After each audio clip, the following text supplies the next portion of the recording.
नमस्कार दोस्तों, स्वागत है आप सभी का भारत के सबसे बड़े ऑनलाइन चैनल अनअकैडमी पर। और भारत के सबसे बड़े ऑनलाइन चैनल अनअकैडमी की यूपी मंत्रा पे जुड़े हैं। सुबह के 9 बज चुके हैं। समय है आपका डेली करंट अफेयर्स का। डेली करंट अफेयर्स, जहां देश विदेश के प्रमुख समाचारों का संकलन लेकर मैं उपस्थित हो जाता हूं। और आप सभी स्टूडेंट से अनुरोध है कि फटाफट जो है वो क्लासेस को ज्वाइन कर लीजिए और अपने सारे मित्रों के साथ जो है क्लासेस के लिंक को शेयर कर दीजिए कि सभी जो है इसका लाभ उठा सके। फटाफट सभी लोग क्लासेस को ज्वाइन कीजिए, क्लासेस लाइव।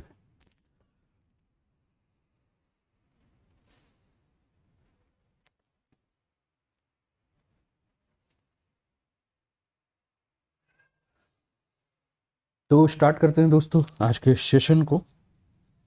और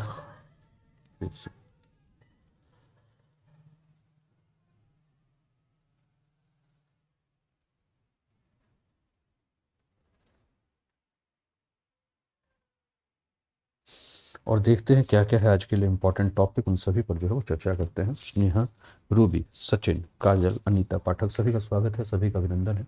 और सुबह 9 बजे का ये जो सेशन है, जिसको daily news analysis DNA session है, नेशनल इंटरनेशनल और आपके अपने प्रदेश उत्तर प्रदेश का समाचारों का संकलन है, जिसका source the Hindu, Indian Express, PIB, all India radio, down to earth, Hindustan Times, economics Times जैसे प्रमुख समाचार पत्र हैं। यहाँ से ये सारे के सारे न्यूज़ जो है वो लेकर आप सभी के लिए उपस्थित मैं हुआ हूँ। दोस्तों, इस समय आप जुड़े हैं अनअकैडमी, जो कि इंडिया का लार्जेस्ट लर्निंग प्लेटफॉर्म है। और अनअकैडमी के आप यूपी पीएससी और UP triple S C category पे आप जुड़े हैं, जहां अगर आप प्लस का सब्सक्रिप्शन लेते हैं तो आप अनलिमिटेड लाइव और रिकॉर्डेड कोर्सेज इंडिया के बेस्ट एजुकेटर के साथ जो है वो देख सकते हैं। तो अभी तक अगर आपने अनअकैडमी का ऐप सब्सक्राइब नहीं किया है, अभी तक अनअकैडमी का ऐप आपने डाउनलोड नहीं किया है, तो फटाफट अपने मोबाइल पे अनअकैडमी का ऐप डाउनलोड कर लीजिए। और ये कोड आपकी स्क्रीन पर लिखा हुआ है अनूप 10। इस कोड के माध्यम से जो है वो क्या कर सकते हैं आप, इस कोड के माध्यम से आप जुड़कर जो भी पेड क्लासेस है, जो भी फ्री क्लासेस है, उन सभी का जो है वो लाभ उठा सकते हैं। फटाफट शेयर कर दीजिए अपने सारे मित्रों के साथ कि सभी जो है वो क्लासेस को ज्वाइन करें, सभी इसका लाभ उठा सकें।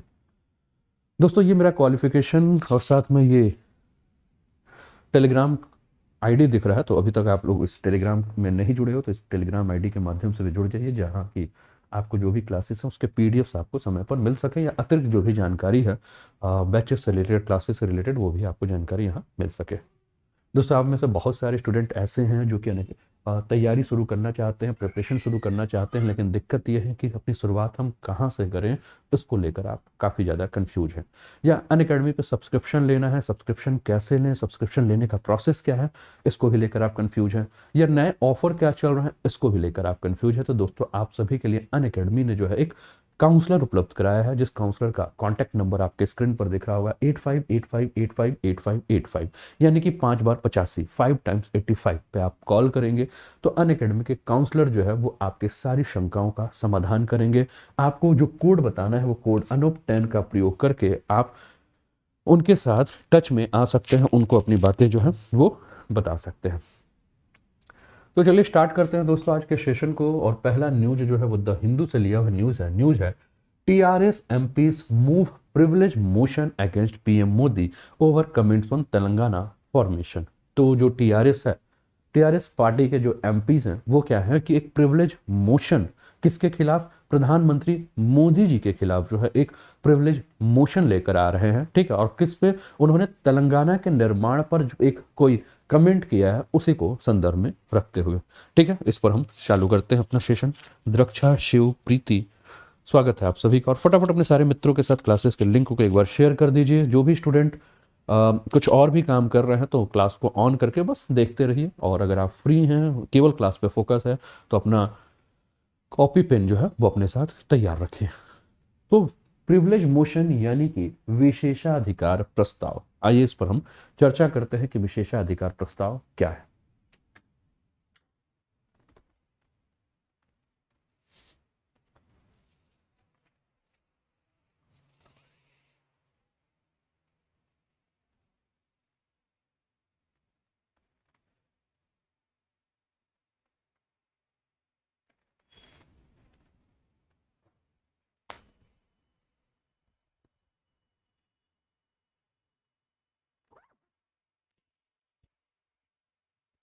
ठीक है, प्रिविलेज मोशन यानी कि विशेषाधिकार प्रस्ताव पे।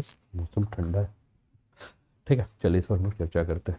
तो जैसा मैंने कहा कि राज्यसभा में जो है वो तेलंगाना राष्ट्र समिति यानी कि टीआरएस के 4 सदस्यों ने जो है वो आंध्र प्रदेश पुनर्गठन विधेयक के बारे में जो है वो 8 फरवरी को उच्च सदन में की गई टिप्पणियों के संबंध में प्रधानमंत्री नरेंद्र मोदी के खिलाफ एक विशेषाधिकार प्रस्ताव यानी कि प्रिविलेज मोशन जो है वो प्रस्तुत किया। अब ये पूरा का पूरा मामला क्या है? तो दोस्तों, प्रधानमंत्री जी जो है वो राष्ट्रपति के अभिभाषण के बाद जो धन्यवाद प्रस्ताव होता है वो धन्यवाद प्रस्ताव उन्होंने दिया।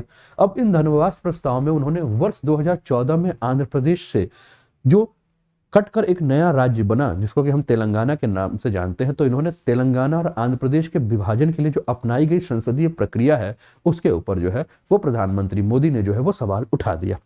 पीएम मोदी ने ये कहा कि कानून पारित करने के लिए सदन कक्ष के दरवाजे जो है वो बंद कर दिए गए थे, पेपर स्प्रे का इस्तेमाल किया गया और माइक के स्विच ऑफ जो है वो कर दिए गए थे।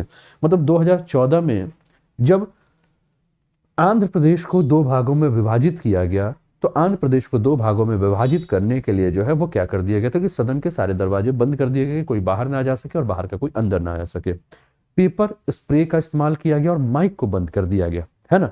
अब ये जो मामला है, ये जो कमेंट है वो प्रधानमंत्री जी के द्वारा जब इस प्रकार से कमेंट किया गया तो आपके जो टीआरएस पार्टी हैं उनके जो सांसद हैं उन्होंने कहा कि भैया ये तो मतलब कि प्रधानमंत्री जी जो है वो कुछ भी बोल दे रहे हैं, यानी कि ये अपने विशेषाधिकार का जो है वो उल्लंघन कर रहे हैं। तो विशेषाधिकार का जब उल्लंघन किया तो इनके लिए क्या किया गया, विशेषाधिकार प्रस्ताव यानी कि प्रिविलेज मोशन लाने की बात की गई, है ना। अब ये पूरा का पूरा जो मामला है इस पर हम चर्चा कर रहे हैं, इसको हम समझने की कोशिश कर रहे हैं कि संसद सदस्यों के द्वारा क्या क्या मुद्दे उठाए गए हैं।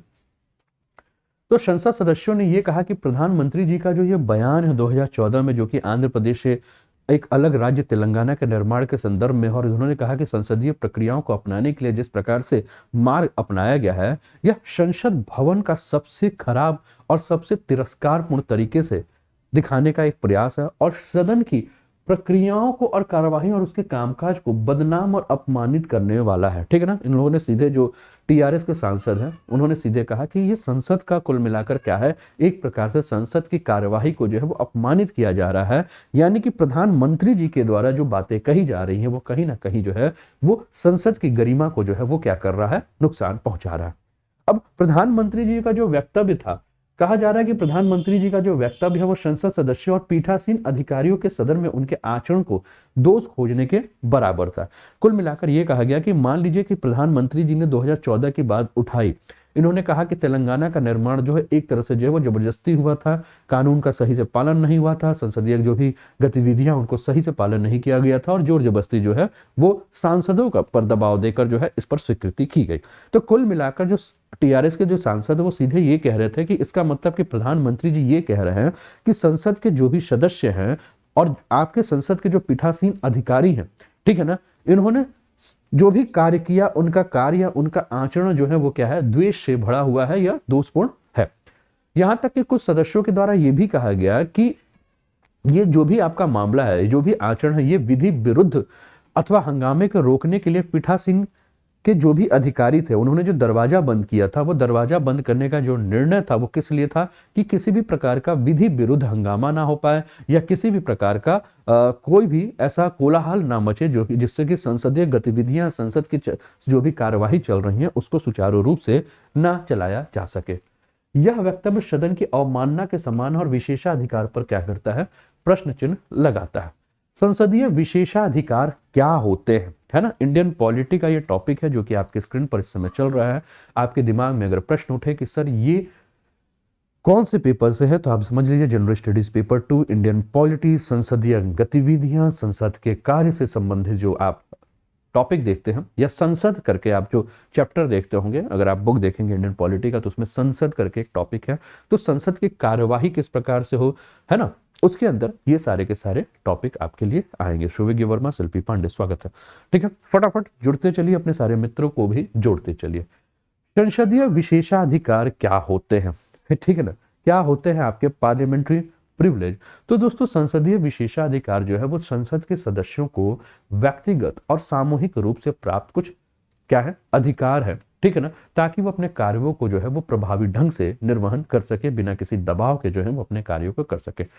संविधान के अनुच्छेद 105 में स्पष्ट रूप से दो विशेषाधिकारों का उल्लेख किया गया है। पहला, संसद में वाक स्वतंत्रता और इसकी कार्यवाही के प्रकाशन का अधिकार। ये दो अधिकार ऐसे अधिकार हैं जिसके तहत जो है वो संसद सदस्यों को जो है वो किसी भी काम को जो है वो बिना किसी दबाव, बिना किसी द्वेष, है ना, में कार्य करने की जो है वो क्या करता है, स्वतंत्रता प्रदान करता है। संसद के जो विशेषाधिकार है, इन विशेषाधिकारों के अतिरिक्त अगर हम बात करें तो सिविल प्रक्रिया संहिता 1908 में जो है वो सदन या उनकी समिति की बैठक के दौरान या उसके आरंभ होने के 40 दिन के पूर्व, इसकी समाप्ति के 40 दिन के पश्चात की प्रक्रिया के अंतर्गत किसी भी संसद के सदस्यों की गिरफ्तारी और उनके विरुद्ध किए जाने वाले स्वतंत्रता का जो है वो उपबंध भी इसके अंतर्गत किया गया है। अब विशेषाधिकार उल्लंघन के खिलाफ जो प्रस्ताव लाया गया है, आइए हम इस पर चर्चा करते हैं कि क्या है विशेषाधिकार उल्लंघन के प्रस्ताव। तो सांसदों को प्राप्त किसी भी अधिकार या उन्मुक्ति की अवहेलना करने पर इस अपराध को जो है वो क्या कहा जाता है, विशेषाधिकार हनन। यानी कि अधिकार क्या दिया गया है, वाक स्वतंत्रता का अधिकार दिया गया है कि संसद का कोई भी सदस्य जो है क्या कर सकता है, अपनी बातें रख सकता है, और इसको हम क्या कहते हैं, विशेषाधिकार, है ना। अब ये कहा गया है कि प्रधानमंत्री जी को जो ये सांसद का जो विशेषाधिकार प्राप्त है ना, प्रिविलेज जो आपको मिला हुआ है, उनका वो क्या कर रहे हैं, कहीं ना कहीं उनका वो उल्लंघन कर रहे हैं। और ये जो विशेषाधिकार का जो हनन है वो क्या है, यहाँ जो है वो संसद के कानून के अनुसार अगर हम बात करें तो ये एक दंडनीय अपराध है, क्योंकि इन्होंने विशेषाधिकार का क्या किया है, हनन किया है। किसी भी सदन के किसी भी सदस्य द्वारा विशेषाधिकार हनन के दोषी पाए जाने वाले सदस्य के खिलाफ एक प्रस्ताव पारित करके एक सूचना प्रस्तुत की जा सकती है, ठीक है ना। अब इसमें संसद के जो विशेषाधिकार है उसमें लोकसभा यानी कि जो संसद आपका जो लोकसभा का जो अध्यक्ष यानी कि लोकसभा अध्यक्ष और राज्यसभा में सभापति जो है उनकी क्या भूमिका है, इसके ऊपर बात करते हैं। तो दोस्तों, विशेषाधिकार के प्रस्ताव की जांच करने का जो सबसे पहला अधिकार होता है या सबसे पहला स्तर होता है वो लोकसभा में आपका लोकसभा के अध्यक्ष के पास और राज्यसभा में जो है वो सभापति के पास होता है।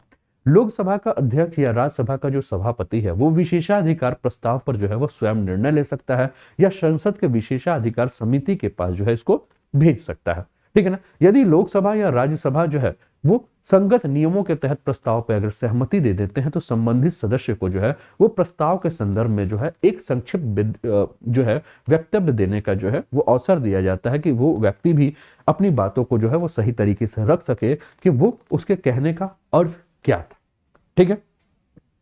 अब इसकी प्रयोज्यता क्या है, तो संविधान में उन सभी व्यक्तियों को भी संसदीय विशेषाधिकार प्रदान किए गए हैं जो संसद के किसी सदन या उसकी किसी समिति की कार्यवाही में बोलने और भाग लेने के हकदार हैं। इन सदस्यों में भारत के महान न्यायवादी और केंद्रीय मंत्री भी जो है वो आपके शामिल होते हैं, ठीक है। इसके अलावा अगर हम बात करें तो संसद का अभिन्न अंग, क्योंकि जब हम संसद के बारे में बात करते हैं तो संसद के अभिन्न अंगों में हम तीन बात करते हैं, राष्ट्रपति, लोकसभा और राज्यसभा।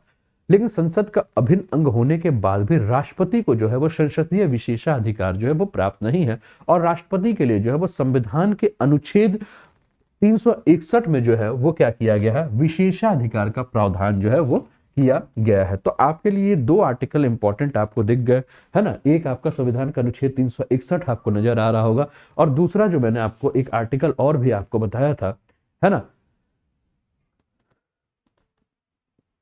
अनुच्छेद 105, ठीक है। तो ये दो आर्टिकल जो है वो आप संसदीय गतिविधियों के संदर्भ में ध्यान रखिएगा, ठीक है। दीपू कुमारी, स्वागत है।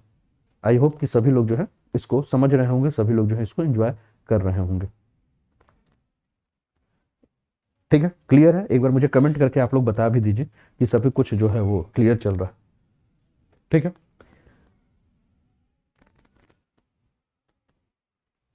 तो सभी कुछ क्लियर है? एक बार मुझे बता दीजिएगा सब कुछ सही है।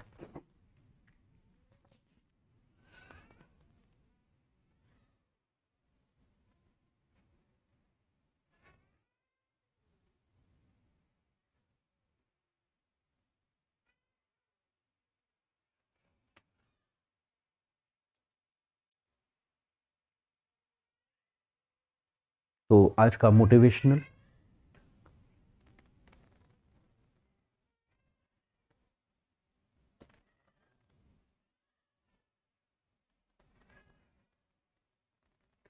स्टार्ट हो चुके हैं आज के मोटिवेशन के लिए। सुनने के लिए तैयार हैं?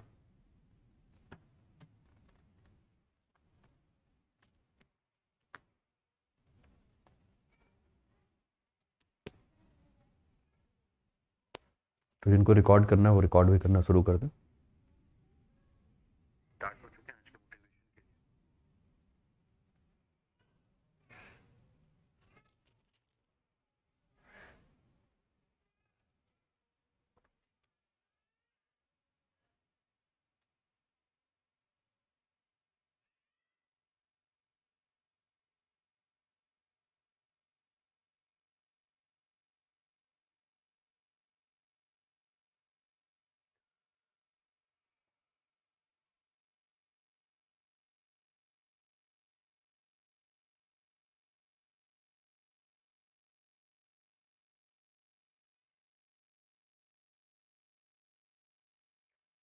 वॉल्यूम अगर फुल कर सकते हैं तो वॉल्यूम फुल कर दीजिए।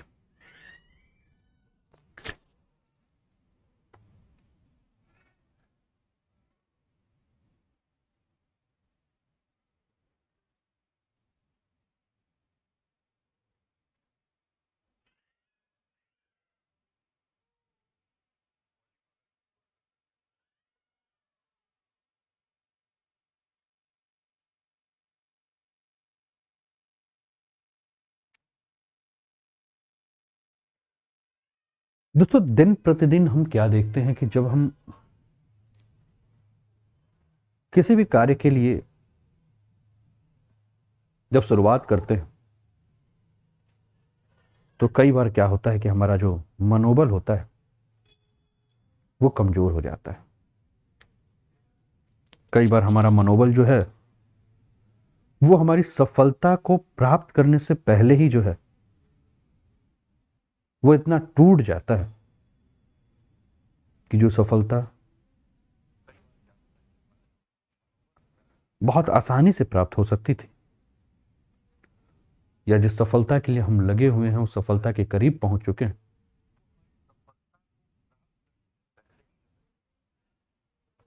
उसको बिना प्राप्त किए हुए हम हार मान लेते हैं या उसमें प्रयास करना छोड़ देते हैं।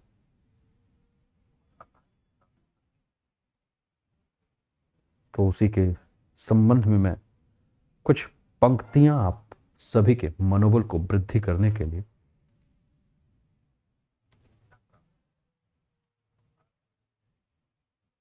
आपके सामने समर्पित कर रहा हूं।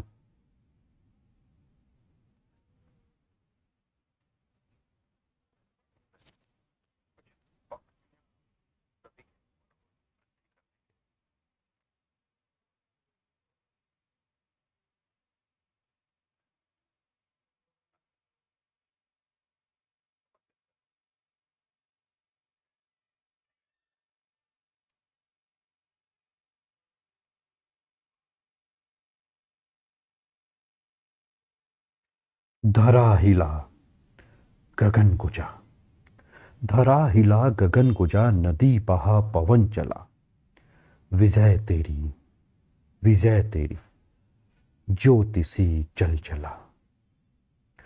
भुजा भुजा फड़क फड़क, रक्त में धड़क धड़क, धनुष उठा प्रहार कर, तू सबसे पहले वार कर। अग्नि सी धधक धधक, हिरण सी सजग सजग, सिंह सी दहाड़ कर, शंख सी पुकार कर।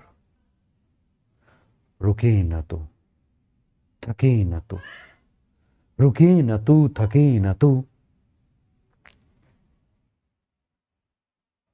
झुके न तू, थमे न तू, सदा चले थके न तू, रुके न तू, झुके न तू। सपनों को साकार कर, आलस्य पे वार कर। वर्तमान में तू जीना सीख, भविष्य की चिंता छोड़। कठिनाइयों के बाहें मरोड़, गिरा पटक छाती पे चढ़, जीत की शंखनाद कर। धरा हिला गगन गुजा, नदी बहा पवन चला, विजय तेरी, विजय तेरी, ज्योति सी जल जला। भुजा भुजा फड़क फड़क, रक्त में धड़क धड़क, धनुष उठा, प्रहार कर, तू सबसे पहले वार कर।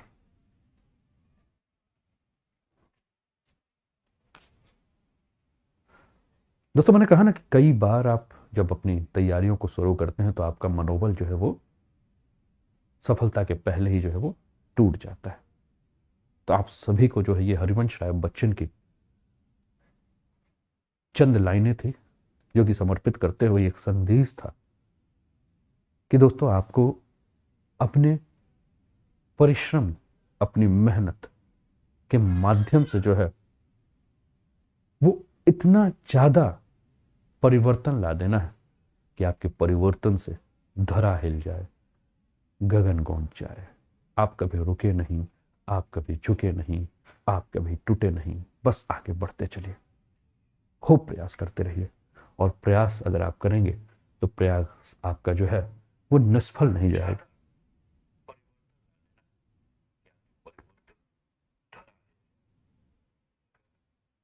और उम्मीद करता हूं कि आप पसंद किए होंगे। चलिए आगे बढ़ते हैं। अगला न्यूज है दोस्तों आपके स्क्रीन पर, इंडियन एक्सप्रेस से लिया हुआ न्यूज है। चार धाम पैनल चीफ रिजाइन, से हिज बिलीफ shattered.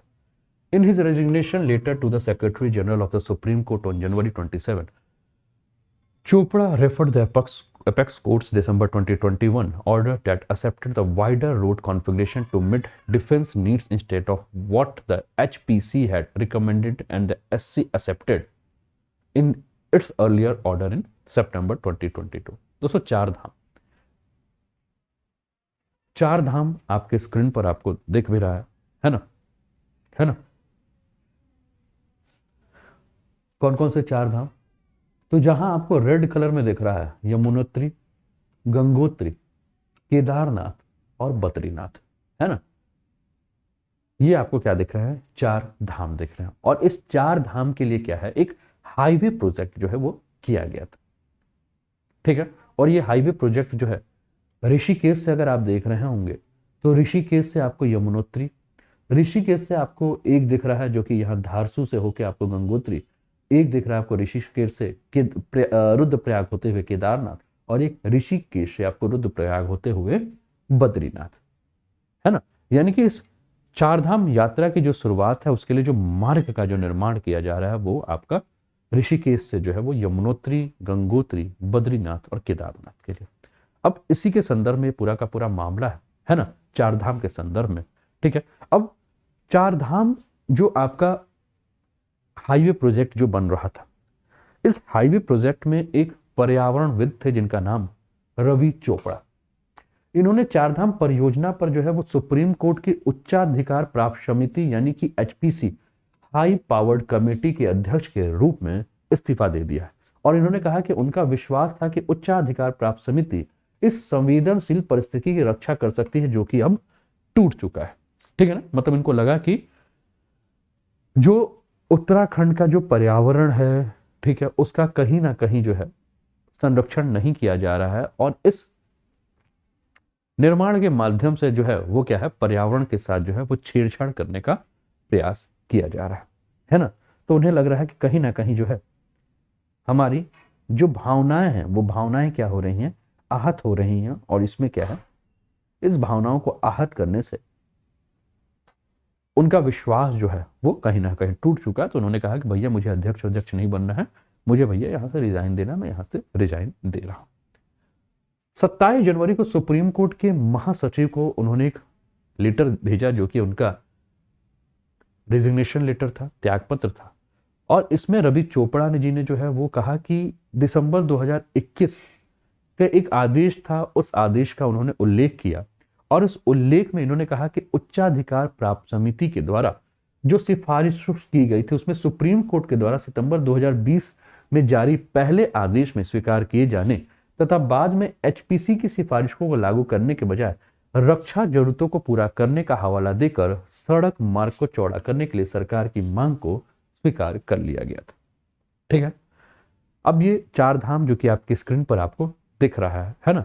इस प्रकरण में अदालत की क्या कार्यवाही है उस संदर्भ में हम बात करते हैं। तो वर्ष 2018 में इस परियोजना को एक गैर सरकारी संगठन के द्वारा पेड़ों की कटाई, पहाड़ियों को काटने, खुदाई की सामग्री को आपका डंप करने की वजह से हिमालय का जो इकोसिस्टम था, हिमालय का जो पारिस्थितिकी तंत्र था, उस पर क्या है, नुकसान पहुंच रहा था, उस पर नकारात्मक प्रभाव पहुंच रहा था।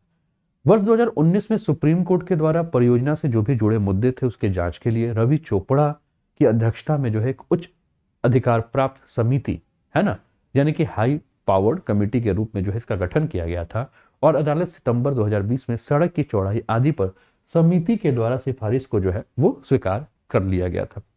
नवंबर 2020 में रक्षा मंत्रालय ने सेना की आवश्यकता को पूरा करने के लिए सड़कों को चौड़ा करने की मांग की थी, क्योंकि आप जान रहे हैं कि उत्तराखंड का ये जो क्षेत्र है, यहाँ से जब नॉर्थ में आप चलेंगे तो आपको तिब्बत का क्षेत्र, यानी कि जो कि चाइना जिसके ऊपर कब्जा करके रखा, और आपको नेपाल का जो क्षेत्र है वो आपको देखने को मिलेगा। और भारत को लगता है कि जिस प्रकार से वैश्विक परिस्थितियां बदल रही हैं, जिस प्रकार से नेपाल और भारत के बीच में संबंधों में थोड़ा सा खटास आ चुका है, जिस प्रकार से चीन और भारत के बीच में जो है वो सीमा विवाद जो है वो काफी बढ़ रहा है ना, तो भारत को क्या चाहिए कि अपने इन क्षेत्रों की रक्षा करने के लिए सेना के पहुंच को सही समय पर पहुंच के लिए क्या है कि सड़कों का मार्ग जो है वो बढ़ाना पड़ेगा, और सड़कों को चौड़ा करने के लिए आवश्यकता है कि सेना जो है बहुत आसानी से अपने जो भी हथियार हैं, जो भी अपने वाहन है, उनको जो है बहुत आसानी से यहां लेके जा सके। ठीक है, तो मामला पूरा का पूरा यही चल रहा था। ठीक है ना। तो दिसंबर 2021 में सुप्रीम कोर्ट ने सितंबर 2020 के अपने आदेश को इस आधार पर संशोधित किया कि अदालत राष्ट्र की रक्षा हेतु कानून द्वारा निर्धारित संस्था के नीतिगत प्रश्न पर जो है वो पूछताछ नहीं कर सकते। सुप्रीम कोर्ट ने अपने निर्णय में चेंज करके देखिए, सुप्रीम कोर्ट ने कहा कि देखिए मामला यहां सेना का आ चुका है, मामला राष्ट्र की सुरक्षा का है, राष्ट्र की सीमाओं की सुरक्षा का है। तो जब भी बात राष्ट्र की सीमाओं की सुरक्षा का हो, राष्ट्र की सुरक्षा का हो, मामला सेना के संदर्भ में हो, तो कोर्ट जो है उसमें किसी भी प्रकार से इंटरफेयर नहीं करेगी। अब ये चार धाम परियोजना क्या है? तो दोस्तों, चार धाम परियोजना जिसमें हम लोगों ने बद्रीनाथ, केदारनाथ, गंगोत्री और यमुनोत्री के बारे में बात किया, तो किसी भी हिंदू धर्म में अगर आप बात करें तो होता है ना, कर लो चारों धाम मिलेंगे, कृष्ण मिलेंगे, राम, ऐसा आप बचपन से जो है वो भक्ति गीत सुनते आ रहे होंगे। तो 12 ये जाता था कि अगर चार धाम की आप यात्रा कर लिए हैं तो हिंदू धर्म में चार धाम की यात्रा करना एक पुण्य का काम है, और इस चार धाम में बद्रीनाथ, केदारनाथ, गंगोत्री और यमुनोत्री है। ठीक है, अब इन चार धाम को क्या है आपस में जोड़ने के लिए जो है दोस्तों वो 12,000 करोड़ रुपए की अनुमानित लागत से जो है वो 900 किलोमीटर लंबाई की एक नेशनल हाईवे बनाने का जो है उसका विकास, उसका संरक्षण जो है इसके अंतर्गत, इस परियोजना के अंतर्गत शामिल था। अब इस जिस हाईवे के बारे में बात की गई, जिसको कि चार धाम महामार्ग या राजमार्ग निर्माण परियोजना चार धाम महामार्ग के द्वारा जो है वो विकसित करने की बात की गई। अब आप जान रहे हैं कि आपका ये जो उत्तराखंड का जो क्षेत्र है जहां इस चार धाम मार्ग को बनाने की बात की जा रही थी, ये हिमालय का क्षेत्र है ना। अब अगर इस क्षेत्र में जो है अगर सड़कों का निर्माण किया जाएगा तो सड़कों के निर्माण के लिए दो प्रकार से पर्यावरण को तो सबसे सीधा सीधा आपको क्या देखने को मिलेगा कि प्रभावित करने के कारण आपको देखेंगे। सबसे पहला है, सड़कों का अगर निर्माण करना है तो वनों की कटाई, और दूसरा क्या है कि पर्वतों को काटना पड़ेगा, पर्वतों को काट के इस लायक बनाना पड़ेगा कि वहां सड़कों का निर्माण हो सके। तीसरा क्या है, जब वहां ये सब निर्माण गतिविधियां होंगी तो उसके बाद जो भी उसके वेस्ट प्रोडक्ट्स होंगे उनका वहीं क्या है हिमालय के क्षेत्रों में डंपिंग होगा, है ना। तो तीन प्रकार से हम क्या देख रहे हैं कि पर्यावरण के साथ हमें क्षति हुआ दिख रहा है। अब इससे पर्यावरणविद जो है वो क्या है चिंता में आ चुके हैं कि आपका ये जो हिमालय का क्षेत्र है, ऐसे ही हम यहाँ भूस्खलन, भूकंप की गतिविधियां बहुत ज्यादा देखते हैं, है ना। और इस प्रकार से अगर पेड़ पौधों को काटा जाएगा, है ना, जंगलों को काटने के बाद जो है वो चट्टानों को काटा जाएगा, पर्वतों को काटा जाएगा, तो यहाँ भू प्राकृतिक अगर हम देखें और साथ साथ में अगर हम देखें तो इसका जलवायु के ऊपर भी प्रभाव पड़ेगा, और साथ साथ में देखें तो हो सकता है कि भविष्य में प्राकृतिक आपदाएं भी ज्यादा आने के चांसेस हैं। इसके अलावा जो यहाँ रहने वाले जीव जंतु हैं या जो भी वनस्पति हैं उनका भी जो है वो क्षरण होगा। इस प्रकार से जो काफी सारी शंकाएं, काफी सारा जो डर है वो दिखाया गया। तो पर्यावरण चिंताएं में बात की गई कि पर्वतीय इलाकों में बड़े पैमाने पर निर्माण कार्य आपदा के लिए जो है नुस्खा होते हैं, क्योंकि पेड़ों की कटाई किए जाने पर चट्टान जो है वो ढीले हो जाते हैं और भूस्खलन का जो खतरा है वो आपका बढ़ जाता है।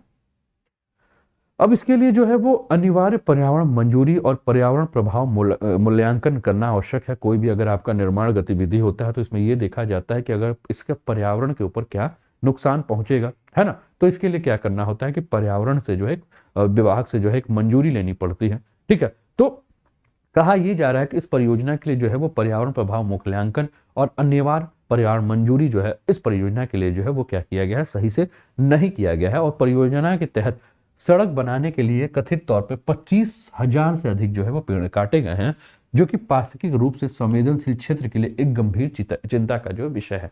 क्योंकि इसमें फिर से यही बात किया गया कि पेड़ जो है, पेड़ की जो जड़ें हैं वो क्या करती है, मिट्टियों को, चट्टानों को आपस में बांध के रखती है। और लगभग 25,000 के आसपास जब पेड़ काट दिए गए तो आप समझ सकते हैं कि यहाँ भूस्खलन का खतरा जो है वो कितना ज्यादा बढ़ जाएगा, प्राकृतिक आपदाएं जो है वो कितना ज्यादा आपको यहाँ देखने को मिलेंगी। ठीक है, इसके अलावा जब बात किया गया तो कहा गया कि देखिए भैया, ये जो मार्ग बन रहा है वो सेना के लिए भी मार्ग बन रहा है, क्योंकि हम इस प्रकार से निर्माण करें कि कभी भविष्य में अगर जरूरत पड़ जाए तो हम सेना को बहुत आसानी से यहाँ तक पहुंचा सकें। तो सेना जो है वो किससे चलेगी, चौपहिया वाहनों से या 6 पहिया वाहनों से चलेगी। ठीक है ना, तो चौपहिया वाहन के लिए जो है मार्ग कैसा होना चाहिए, चौड़ा होना चाहिए। ठीक है ना, तो मार्ग चौड़ा करना होगा, चट्टानों को फोड़ना होगा, चट्टानों को तोड़ना होगा, तो क्या होगा, या तो वहां उत्खनन की प्रक्रिया होगी, यहाँ वहां डायनामाइट या बाकी आरडीएक्स लगा के क्या किया जाएगा, चट्टानों को तोड़ा जाएगा, फोड़ा जाएगा। तो इससे हम क्या देखेंगे कि इससे वहां का जो स्थलाकृति है ना, उस स्थलाकृति में हम क्या देखेंगे, दरारें आएंगी, वहां के जो चट्टान हो वो आपके कमजोर होंगे, जिससे कि ये क्षेत्र जो है वो आपका लैंडस्लाइड जो है वो प्रोन एरिया में, यानी कि भूस्खलन संवेदनशील क्षेत्र के अंतर्गत जो है वो आ जाएगा, जिससे कि यहाँ मौसम में चालू रहने वाले राजमार्ग बनाने का उद्देश्य जो है वो भी क्या हो सकता है, प्रभावित हो सकता है।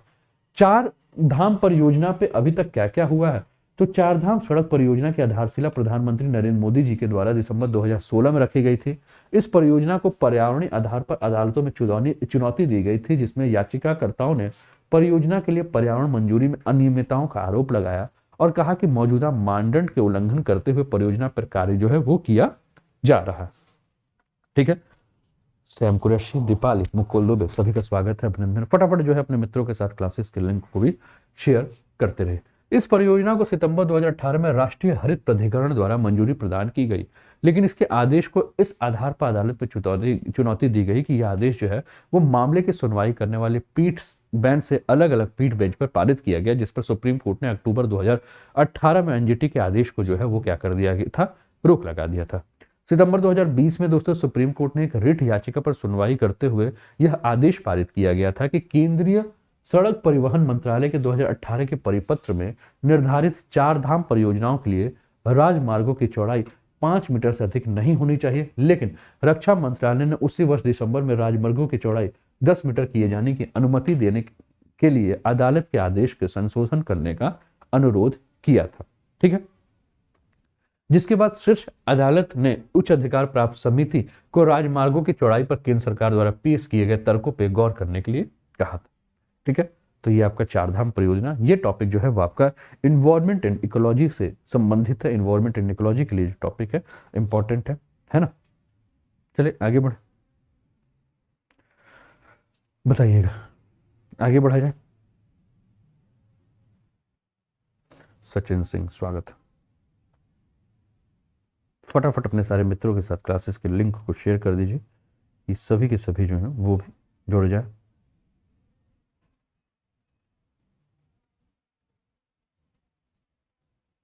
ठीक है,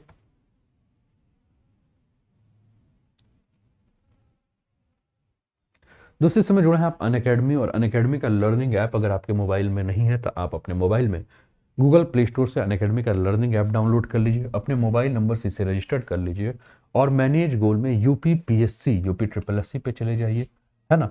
और फिर आप मुझे अनूप उपाध्याय नाम से सर्च करके आप मुझे फॉलो कर सकते हैं, जिससे कि जो भी आपकी पेड और फ्री क्लासेस है इसका आप लाभ उठा सकते हैं, है ना। आपको फ्री क्लासेस या पेड क्लास देखने के लिए एक अनलॉक कोड यूज करना होगा, जो कि अनलॉक कोड क्या है आपका, अनूप 10। इस अनलॉक कोड का प्रयोग करके क्या कर सकते हैं, पेड और फ्री क्लासेस से जुड़ सकते हैं, उसका लाभ उठा सकते हैं, है ना। अगर आपके मोबाइल में अनअकैडमी का लर्निंग ऐप डाउनलोड है तो आप क्या कर सकते हैं, नीचे आप जहां डिस्क्रिप्शन बॉक्स जो आपको दिया है वहां एजुकेटर प्रोफाइल लिंक दिया है, उस लिंक के माध्यम से आप डायरेक्ट क्या कर सकते हैं, मेरे प्रोफाइल पर जा सकते हैं, मुझे फॉलो कर लीजिए और ये अनूप 10 कोड का यूज करके जो भी फ्री क्लासेस है, जो भी पेड क्लासेस है, उसका लाभ उठा सकते हैं। अनअकैडमी के एडवांटेज के बारे में बात करें तो एनी टाइम एनीवेयर लाइव और रिकॉर्डेड सेशन आप अपनी सुविधा के हिसाब से कर सकते हैं। आपके पास अपॉर्चुनिटी है इंडिया के बेस्ट एजुकेटेड इन्फ्लुएंसर से क्लासेस करने की, मल्टीपल क्रॉसपॉन्डेंस कोर्सेज का लाभ उठा सकते हैं, multiple live doubt cling sessions आपको मिलेंगे, स्टडी मटेरियल्स पीडीएफ फॉर्मेट में आप ले सकते हैं, अनलिमिटेड क्विजेस का लाभ उठा सकते हैं, वर्कशॉप, स्टडी सेशन और मास्टर क्लासेस का जो है वो लाभ उठा सकते हैं। चलते हैं आगे बढ़ते हैं दोस्तों। अगला न्यूज जो है वो न्यूज आपका द हिंदू से लिया हुआ न्यूज है। न्यूज है आपका Tamil Nadu reject exclusive discussion on Mekedatu, है ना। मेकेदातु परियोजना है जिसपे कि मेकेदातु परियोजना पे जो है वो तमिलनाडु ने कर्नाटक के द्वारा एक प्रस्ताव दिया गया था। मेकेदातु संतुलन जलाशय सहज पेयजल परियोजना यानी कि मेकेदातु बैलेंसिंग रिजर्वायर कम ड्रिंकिंग वाटर प्रोजेक्ट पर कावेरी जल प्रबंधन प्राधिकरण द्वारा एक विशेष चर्चा का विचार को क्या कर दिया गया है, खारिज कर दिया गया है। ये टॉपिक दोस्तों आपका ज्योग्राफी से संबंधित है, और ज्योग्राफी में अगर हम बात करें तो इसमें आप इंडियन ज्योग्राफी में भारत की नदियां, है ना, या भारत की नदियों पर जुड़ी हुई परियोजनाएं जो हैं उसके संबंध में जो है ये टॉपिक बहुत ही ज्यादा इंपॉर्टेंट है, इसको आप ध्यान रखिएगा। नदी विवाद मुद्दे भी जो है ना, है ना, नदी जल विवाद मुद्दे जो है उससे संबंधित भी टॉपिक है, इंडियन ज्योग्राफी का टॉपिक है, इसको ध्यान रखिएगा। तो दोस्तों हुआ क्या कि तमिलनाडु के द्वारा जो है वो कर्नाटक के तमिलनाडु ने क्या किया, कर्नाटक के द्वारा जो एक प्रस्ताव दिया गया था उसको खारिज कर दिया गया है, और तमिलनाडु ने अपने पक्ष को दोहराते हुए कहा कि यह विषय जो है वो अभी न्यायालय में विचाराधीन है, तो इस पर अभी कोई चर्चा नहीं करनी चाहिए, है ना। पूरा मामला क्या है, इस मामले पर अगर हम आए तो तमिलनाडु के द्वारा मेकेदातु में कावेरी नदी पर जो है वो कर्नाटक के द्वारा जलाशय बनाने का जो कदम है उस कदम का क्या किया गया है, विरोध किया गया है। कर्नाटक लगभग 67,000 मिलियन क्यूबिक फीट की भंडारण क्षमता वाले जलाशय से पीने के पानी के रूप में 4.7 हजार मिलियन क्यूबिक फीट जल का उपयोग करना चाहता है, जो कि तमिलनाडु राज्य के लिए जो है वो मंजूर नहीं है ना। अब ये पूरा मामला क्यों है, नदी जल विवाद को लेकर ये मामला क्यों है दोस्तों। हम जानते हैं कि भारत में जो नदियां हैं वो दो प्रकार की नदियां प्रवाहित होती हैं। एक आपके हिमालय क्षेत्र से बहने वाली नदियां जिसको कि हम कहते हैं कि सदा नीरा होती है, वर्ष भर जो है इसमें आपको जल की उपलब्धता होती है। दूसरी नदियां अगर हम बात करें दोस्तों तो प्रायद्वीपीय क्षेत्र में बहने वाली नदियां हैं जो कि आपके वर्षा के मौसम में जिसमें जल होता है, लेकिन उसके बाद हम क्या देखेंगे कि इसमें जल की समस्या हमें काफी देखने को मिलता है।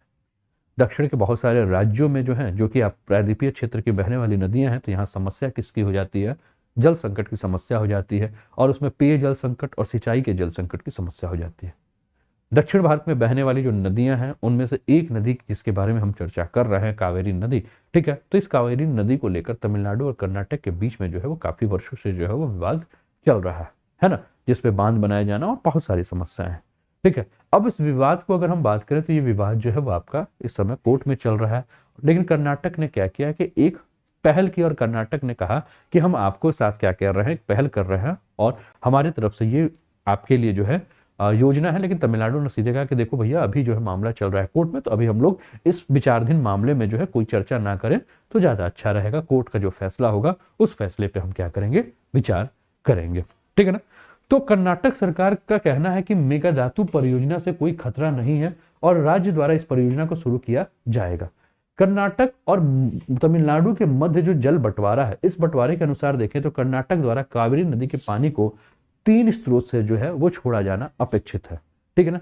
एक कौन सा आपका काबिनी नदी, है ना, जो कि सहायक नदी है, कि निचले प्रवाह क्षेत्र में बहने वाला जल। दूसरा आपका कृष्ण राज सागर जलाशय से जलाशय क्षेत्र। तीसरा आपका सीमासा, अर्कावती और सोनवती नदी की उपघाटियों और छोटी नदियों का पानी, ठीक है। दूसरा आपका काबिनी बांध से, और तीसरा आपका कृष्ण राज सागर बांध से। इन 3 क्षेत्रों से जो है वो क्या है, जल छोड़ने के बारे में बात की गई है। तो दूसरा और तीसरा स्रोत यानी कि काबनी बांध और कृष्ण सागर बांध के बारे में अगर हम बात करें तो दूसरे और तीसरे स्रोत के मामले में जो कि कर्नाटक के नियंत्रण में है, राज्य के उपयोग हेतु पर्याप्त पानी जमा करने के बाद ही तमिलनाडु को पानी जो है वो छोड़ा जाता है, ठीक है। ये आप अपने स्क्रीन पर देखिए, आपको ये दिख रहा होगा, है ना। ये आपको कर्नाटक दिख रहा है मैप पे, है ना। ये आपको कावेरी नदी दिख रही है मैप पे।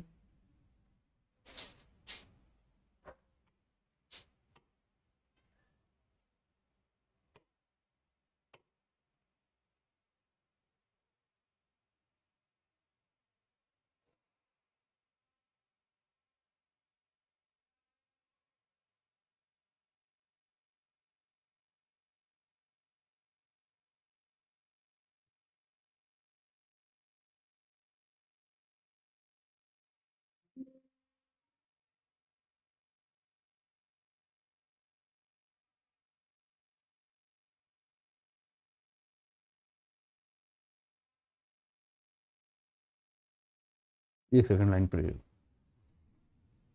कुछ टेक्निकल इशू आ रहा है।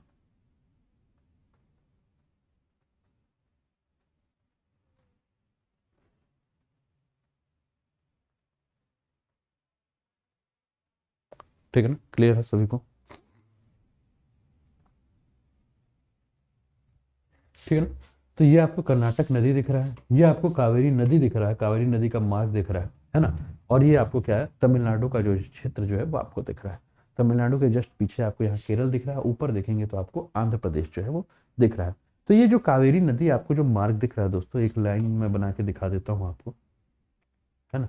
ये आपको कावेरी नदी का मार्ग दिख रहा है, ठीक है। ये आपको कावेरी नदी का जो है वो मार्ग दिख रहा है, ठीक है ना। ये पूरा का पूरा कावेरी नदी का आपको मार्ग दिख रहा है। अब यहाँ आपको दिख रहा है क्या, कर्नाटक। और ये आपका पूरा ग्रीन कलर में जो दिख रहा है इस साइड ईस्ट में, वो आपका तमिलनाडु का क्षेत्र है, ठीक है। अब ये कहा गया है कि 3 स्रोत के बारे में हमने चर्चा की कि 3 स्रोतों से क्या है जल छोड़ने की। तो पहले स्रोत के मामले में जो है वो किसी भी बांध को जो है शामिल नहीं किया गया है, इसलिए इन क्षेत्रों का पानी बिना किसी रोक टोक के जो है वो स्वतंत्र रूप से तमिलनाडु में जाएगा।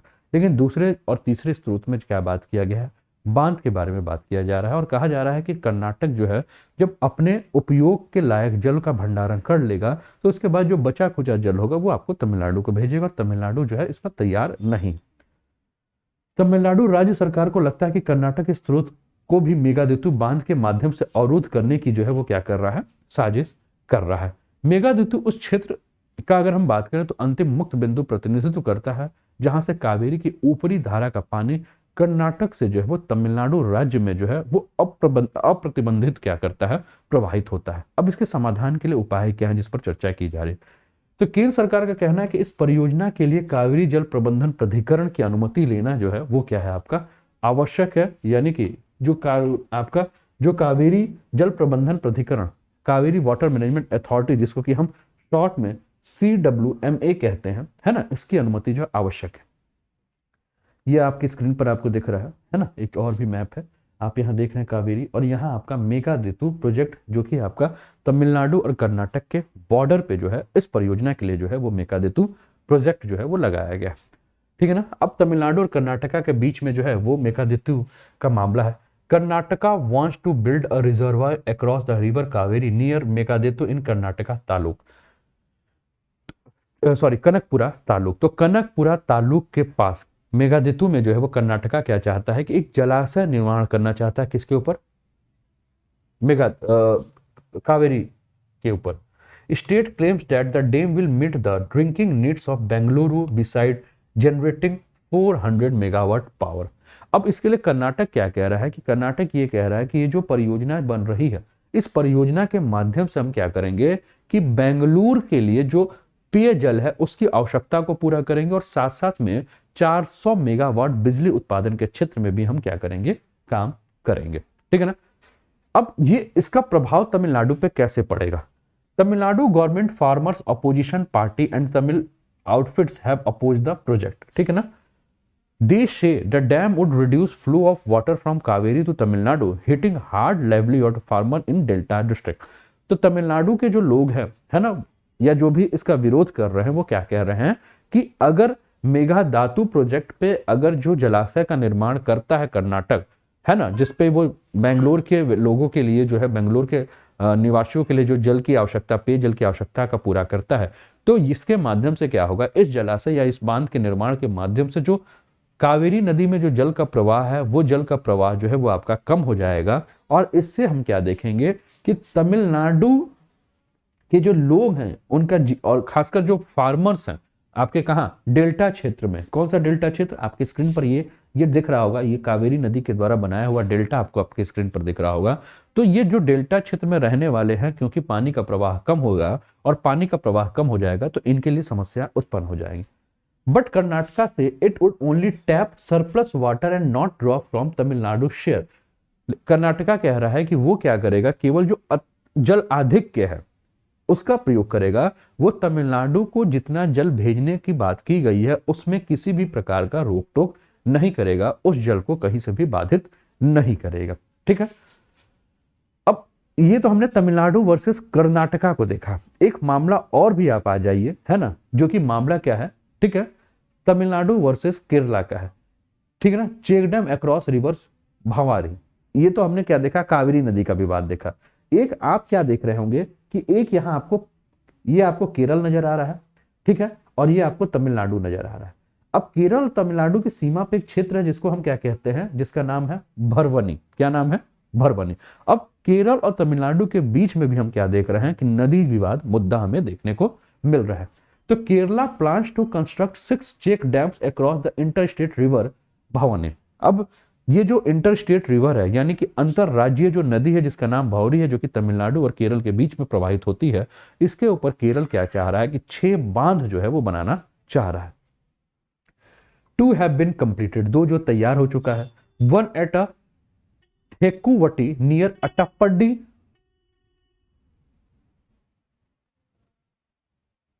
ठीक है ना, near Attappadi in Palakkad district 30 kilometre from Coimbatore border and other at आपका मंझाकंडी। तो एक जो है वो आपका पलक्कड़ डिस्ट्रिक्ट में, जो कि आपके कोयम्बटूर से 30 किलोमीटर की दूर पे है, और एक आपका तेकवड्डी जो है उसमें बनाया जा रहा है।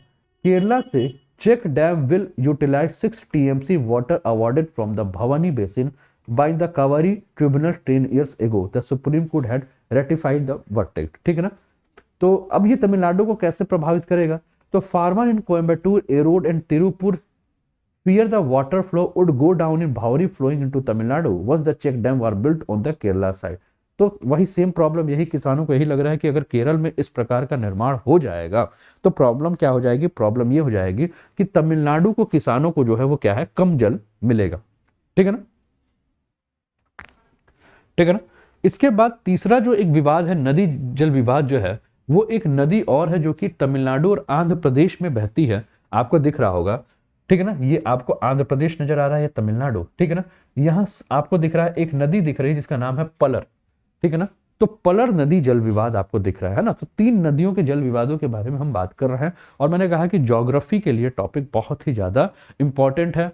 भारत में प्रायद्वीपीय क्षेत्र में बहने वाली नदियां और प्रायद्वीपीय क्षेत्र में बहने वाली नदियों पर हुआ जल विवाद जो है वो काफी इंपॉर्टेंट टॉपिक आपको दिख रहा है। तो इस जो आपका पलर नदी है उस पर 23 चेक डैम्स जो है वो बनाने के बारे में बात की गई है। 23 check dams have been constructed between 90s and 2005 across Palar river in Andhra प्रदेश।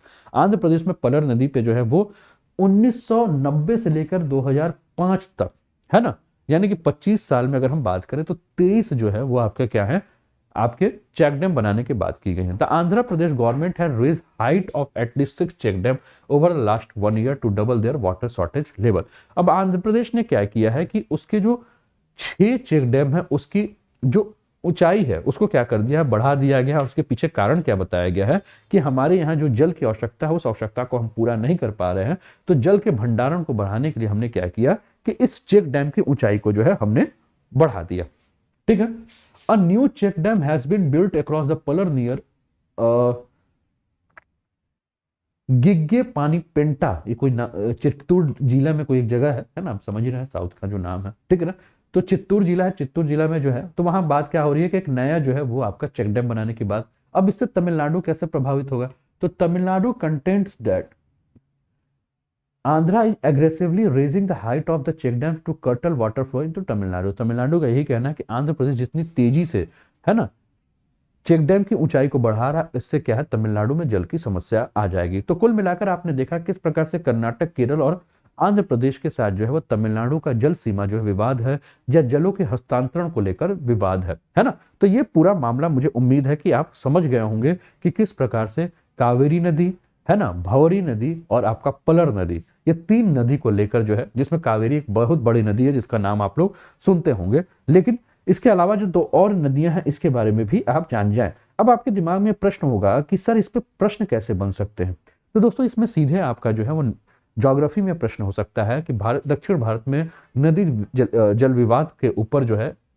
प्रकाश डालिए। तो आपके सामने बहुत सारे जो हैं वो कावेरी नदी के बारे में जो है वो नाम सुनते रहते हैं, कावेरी नदी जल विवाद के बारे में आप लोग सुनते रहते हैं, है ना। लेकिन आप अगर इसके साथ पलर नदी और भौरी नदी के बारे में भी चर्चा कर देंगे तो आपको एग्जामिनर को लगेगा कि भैया इस स्टूडेंट्स के पास जो है वो काफी जानकारी है, ठीक है ना।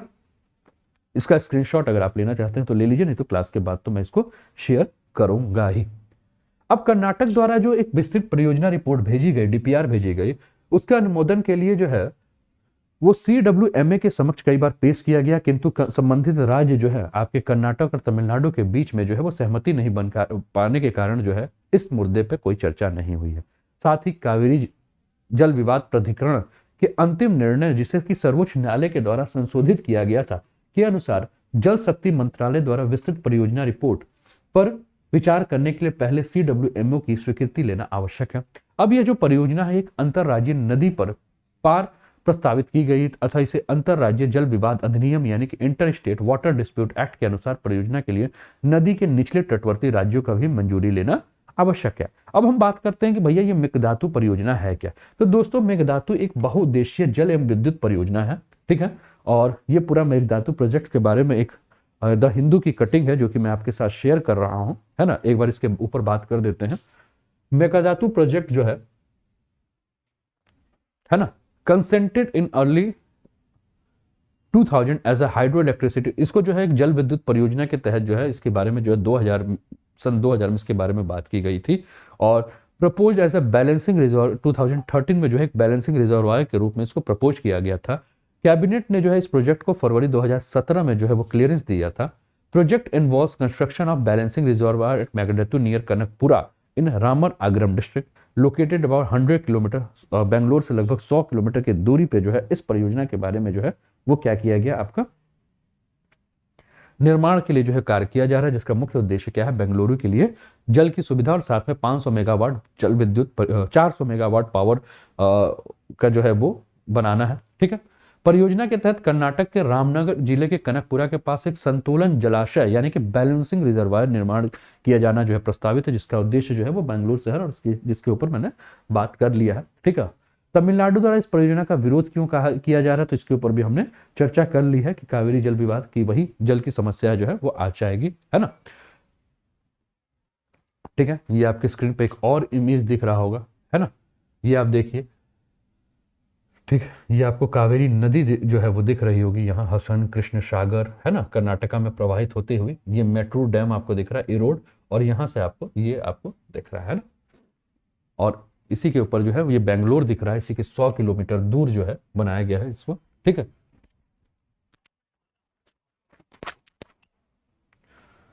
दोस्तों इस समय आप जुड़े हैं अनअकैडमी, और अनअकैडमी पे एक विजेता स्कॉलरशिप टेस्ट प्रोग्राम चल रहा है, उसका आप लाभ ले सकते हैं, है ना, ठीक है। तो इसका लाभ हर संडे को होता है सुबह 10 बजे, जिसमें रैंक 1 लाएंगे तो 100%, रैंक 2 3 लाएंगे तो 50%, रैंक 4 to 25 लाएंगे तो 25% जो है वो आपको स्कॉलरशिप मिलेगा। इसका लाभ आप उठा सकते हैं।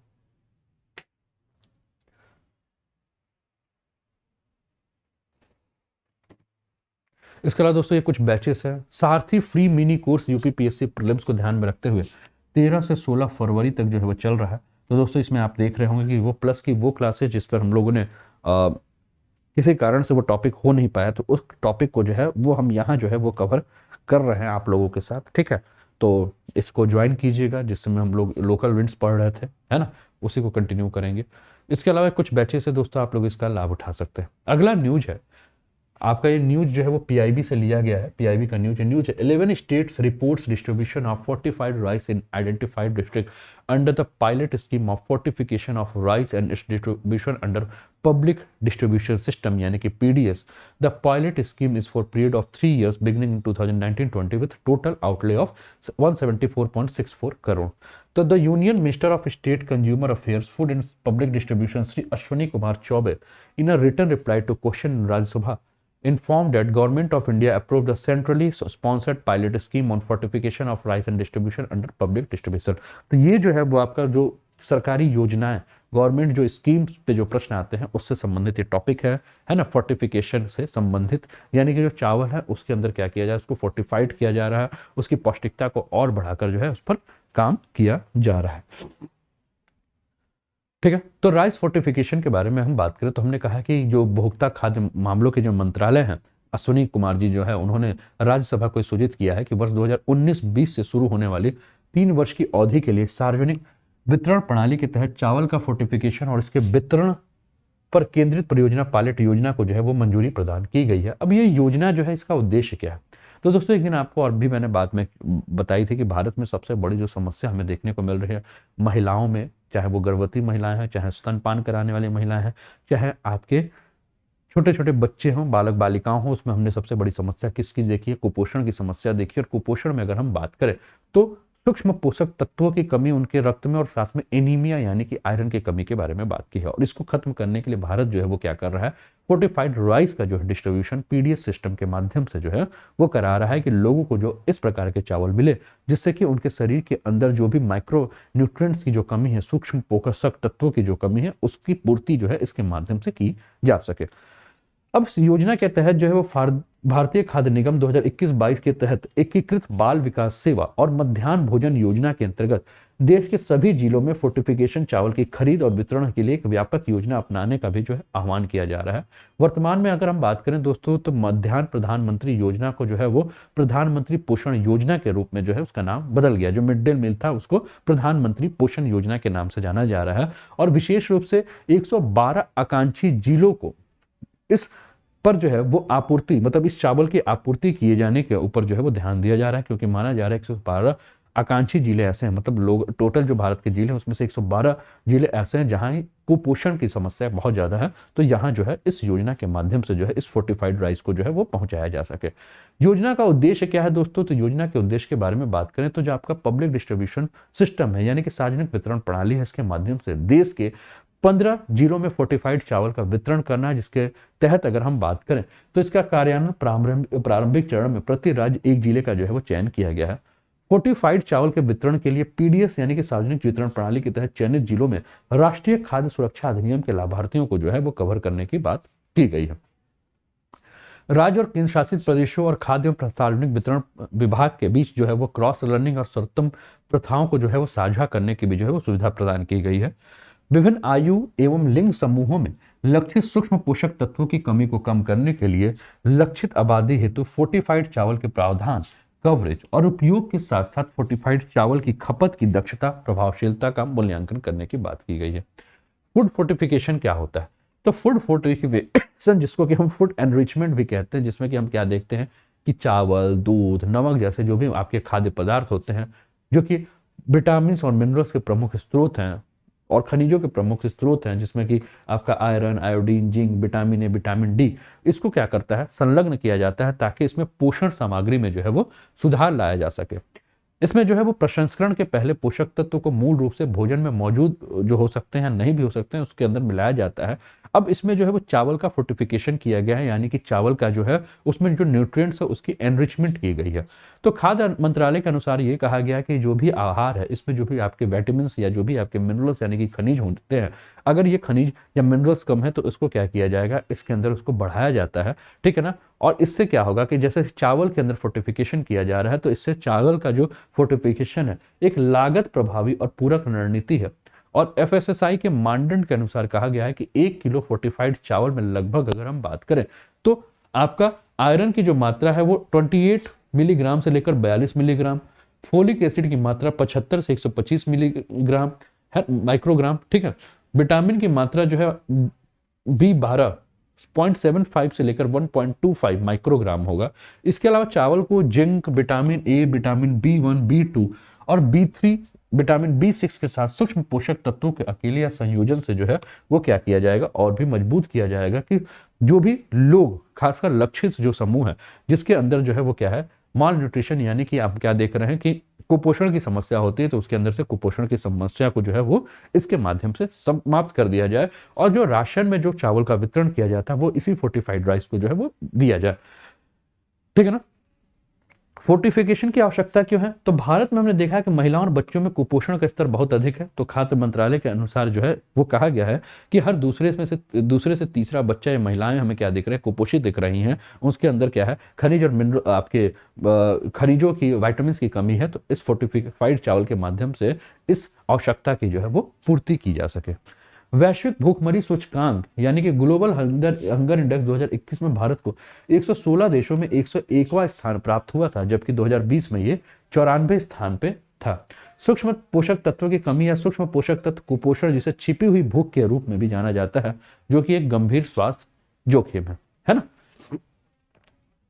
ठीक है, तो ये पोषक से संबंधी आपकी बात थी। अगला न्यूज जो है दोस्तों वो द हिंदू से लिया हुआ न्यूज है, जो कि आपके स्क्रीन पर दिख रहा है। Quad meet focus on Indo Pacific cooperation, है ना। तो जो भी क्वाड के जो सदस्य देश हैं, ठीक है ना, उनका, और क्वाड के जो सदस्य देश हैं वो कौन कौन से हैं, आपका अमेरिका है, भारत है, ऑस्ट्रेलिया और जापान है। तो इनकी विदेश मंत्रियों की जो है वो क्या हुई थी, अभी चौथी बैठक हुई थी ऑस्ट्रेलिया के मेलबर्न में। तो आपसे एक प्रश्न पूछा जा सकता है कि क्वाड के जो भी आपके क्वाड समूह के जो भी देश हैं, ठीक है, उनके विदेश मंत्रियों की बैठक अभी हाल फिलहाल में जो है वो कहाँ हुई थी। तो आपको याद होगा कि ऑस्ट्रेलिया के मेलबर्न में जो है ये बैठक की गई थी। और कौन कौन से देश जो हैं वो के क्वाड के सदस्य हैं, तो भारत, ऑस्ट्रेलिया, जापान और अमेरिका जो है वो क्वाड के सदस्य हैं। अब ये जो बैठक हुआ था, क्योंकि इस समय जान रहे हैं कि वैश्विक स्तर पर सबसे बड़ी जो चिंता बनी हुई है वो चिंता बनी है क्या, यूक्रेन के ऊपर रूस के द्वारा जो है एक दबाव जो दिया जा रहा है। तो यूक्रेन को लेकर रूस, और अच्छा जो दबाव दिया जा रहा है उससे क्या है कि जो नाटो आपका जो देश है, जिसको कि यूएसए के नेतृत्व में जो देश है, और नाटो देशों के बीच में और रूस के बीच में क्या है हो रहा है, यूक्रेन को लेकर जो है वो तनाव जो है बढ़ता जा रहा है। तो ये मेन मुद्दा जो था, इसी मुद्दे पर जो है बात किया जा रहा है। और इसके साथ साथ अफगान संकट पे तथा भारत प्रशांत क्षेत्र में चीन के द्वारा अतिक्रमण की बढ़ती जो है वो चिंता जो है, इन तीन मुद्दों पर जो है वो चर्चा की जा रही थी। क्वाड क्या है, तो दोस्तों क्वाड जिसका फुल फॉर्म क्या है, क्वाड्रिलेटरल सिक्योरिटी डायलॉग। ठीक है, अब इसमें जो देश हैं वो कौन कौन से हैं, भारत, अमेरिका, जापान और ऑस्ट्रेलिया। इसके बीच में अगर हम बात करें तो कोई भी अनौपचारिक रणनीति पर जो है वो वार्ता की जाती है, और उस वार्ता के लिए एक मंच है जिसमें मुक्त, खुले और समृद्ध भारत प्रशांत क्षेत्र सुनिश्चित करने और उसके समर्थन के लिए इन देशों को एक साथ लाया जाता है। क्वाड की जो अवधारणा है दोस्तों, ये औपचारिक रूप से सबसे पहले 2007 में जापान के पूर्व प्रधानमंत्री शिंजो अबे के द्वारा जो है प्रस्तुत की गई थी। लेकिन चीन के दबाव में जो है ऑस्ट्रेलिया इससे पीछे हट गया था। लेकिन हाल फिलहाल में हमने देखा है कि ऑस्ट्रेलिया ने जो है वो चीन के दबाव को किनारे करते हुए जो है वो फिर से क्वाड के सदस्य की सदस्यता जो है वो ग्रहण कर ली है। क्वाड जो क्षेत्र है वो आपका, हमने कहा कि 2012 में हिंद महासागर से प्रशांत महासागर तक समुद्री सुरक्षा सुनिश्चित करने के लिए ऑस्ट्रेलिया, भारत, जापान और अमेरिका को शामिल करते हुए एक डेमोक्रेटिक सिक्योरिटी डायमंड, ठीक है ना, DSD स्थापित करने का भी विस्तार जो है विचार जो है वो प्रस्तुत किया गया है। क्वाड समूह की जो स्थापना है वो नवंबर 2017 में हिंद प्रशांत क्षेत्र के किसी बाहर शक्ति, विशेषकर यहाँ जो बात की गई है वो चीन के संदर्भ में बात की गई है कि किसी विशेष शक्ति के प्रभाव से जो है इसको मुक्त करने के लिए जो नई रणनीति बनाया जाए, और उस नई रणनीति पर कार्य करने के ऊपर बात किया गया है। ठीक है ना। सुरक्षा और खुफिया गतिविधियों पर चर्चा हुई है। तो क्वाड समूह के गठन के बाद पहली बार मुंबई 2008 में 26/11 के आतंकी हमले और पठानकोट एयरबेस पर हमले 2016 को लेकर जो है वो नया के गुहार लगाई गई थी। क्वाड से पहले हिंद प्रशांत क्षेत्र के खतरों को लेकर जो है वो खुफिया जानकारी साझी करने में सहयोग कर रहा है, और बैठक में सभी देश जो है ये सुनिश्चित करने का आह्वान किया गया है कि उनके नियंत्रण वाले क्षेत्र का उपयोग जो है वो किसी भी प्रकार के आतंकवादी हमलों के रूप में नहीं किया जा सकता है। और अगर इन क्षेत्रों में कोई भी आतंकवादी गतिविधियां होती हैं या कोई भी अपराधी हैं, तो इन अपराधियों को जो है वो शीघ्र से शीघ्र जो है वो न्यायिक जांच इनकी कराई जाने में एक दूसरे देशों का ये क्या करेंगे, सहयोग करेंगे। इसके पहले अगर हम बात करें तो दक्षिण पूर्व चीन के समुद्री क्षेत्र में चीन की कार्यवाहियों का परोक्ष संदर्भ देते हुए एक स्वतंत्र इंडो पैसिफिक के प्रति जो है वो प्रतिबद्धता की पुष्टि की गई है, जिसमें राज्य के उन क्षेत्रों जो कि किसी भी प्रकार से जबरदस्ती से मुक्त हैं अपने लोगों के हितों की रक्षा करने का प्रयास करते हैं। वैक्सीन पहल पे जो है वो रुख की गई है। 2022 में इंडो पैसिफिक क्षेत्र को भारत में उत्पादित कम से कम 1 बिलियन टीके वितरित करने के लिए क्वाड वैक्सीन पहल जो है उसकी शुरुआत की गई है।